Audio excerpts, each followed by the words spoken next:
As a real estate agent, new opportunities are constantly coming across your desk for your consideration.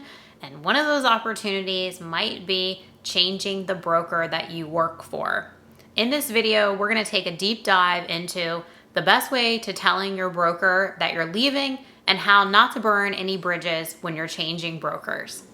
If this is your first time on the channel, I'm Amanda and I help other real estate agents grow their business without ever making a cold call. Be sure to hit that subscribe button and tap that bell for notifications so that you'll never miss a video.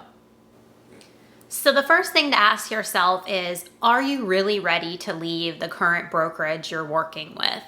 And this is an in-depth question that takes a lot of thought, but it's the very first step to deciding whether or not you want to make a move.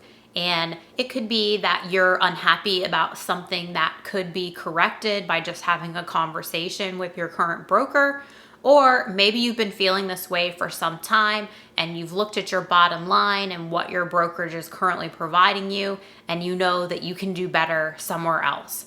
There's no right or wrong reason, but you really have to look within yourself before you do anything else to decide if you're really ready to leave your current brokerage. If you decide that yes, now is the time to take a new opportunity and join a new brokerage, before you do anything else, the next thing you want to do is loop back to your independent contractor agreement, assuming that you have one. Most brokerages will have you sign that when you first come on, and brush up on all of the terms that you agreed to when you joined your current brokerage. The most important one is determining what happens to any deals that are currently under contract that you have with your current brokerage. You want to know how those are going to be handled so that there's no question mark on whether or not you are going to be able to either transfer them or still be paid on those deals. You also want to look into whether or not you have to give your current brokerage any type of notice and what happens when you do give them notice. And this is important for the next step because you want to know whether or not you're going to be immediately cut off from your brokerage's technology. Maybe you have a company email that you've used. There's a lot of components that you need to make sure you've planned ahead for. And if you've been using a CRM provided by your brokerage, make sure before you tell anyone that you are going to be departing that you export all of your contacts. Don't take a chance of losing all of your database because you make a misstep in how to plan out your departure from your current brokerage. Next is arrange for a meeting with your broker or your team lead and your broker, depending on how things are set up. And this meeting should be done either on Zoom or in person. Don't send a text or an email. Have the class to show up to let them know why you're leaving and also to let them know what you've enjoyed about working at the brokerage. While 9 times out of 10, any type of notice is not going to be required because most of us are independent contractors, the professional thing to do is to have a meeting and give some notice at the same time, because that's what most of us would want someone else to do as well. We always want to treat others how we want to be treated. And honestly, even if you're really unhappy at your brokerage, follow this step so that you aren't burning bridges. And that's my next tip. Don't burn any bridges. Real estate is really a small world, even though there's tens of thousands of agents out there.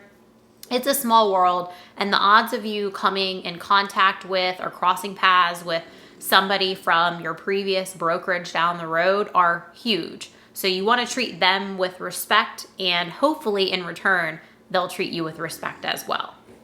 Something else to do to avoid burning any bridges is don't tell anyone that you are leaving the brokerage until you've actually departed.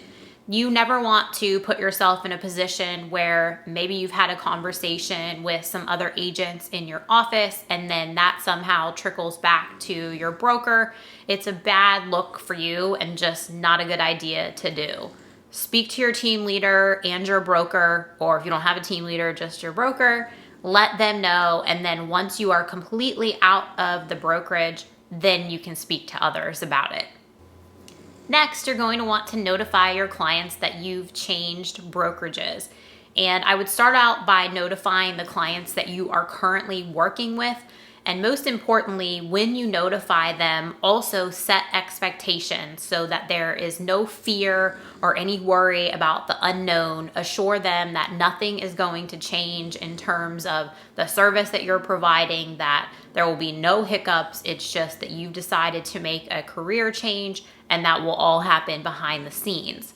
Then, once you've notified your current clients that you're actively working with, take the time to also notify your past clients. There's a very varying ways that you could do this. I would do it multiple ways, both on social media and in email to them. And I would also send out a postcard, or if you don't have a ton of past clients to notify, then you could also send a handwritten note explaining to them that you've made a change, that your contact information has either changed or stays the same, so that they know where to find you when they're ready to transact. So how do you know when it's time to change brokerages? There are so many different reasons that agents change who they're affiliated with, and NAR actually reports that on average, an agent changes brokerages every 3 years. So this is very common in the real estate industry. Maybe you've just outgrown your current brokerage, or maybe you don't align with their values or their vision. Or maybe you love your current brokerage, but you've simply been presented with a better opportunity. There, again, is no right or wrong reason when you decide that it's time to change. That is a personal decision based on what you believe is going to be best for your business. And that's one of the perks of being an independent contractor. You have the freedom to move around. Just make sure that you do it in a professional manner and treat others with respect, so that you aren't burning any bridges. You never know. You might decide to go back to a brokerage that you've worked for in the past. You just never know what the future holds. So you always want to be professional and respectful to anyone that you have worked with, either currently or in the past. If you got some value from this video and would consider giving me a like or dropping me a comment, I would greatly appreciate it. I always love hearing from you all. And in the meantime, I hope you take care until I see you on the next one.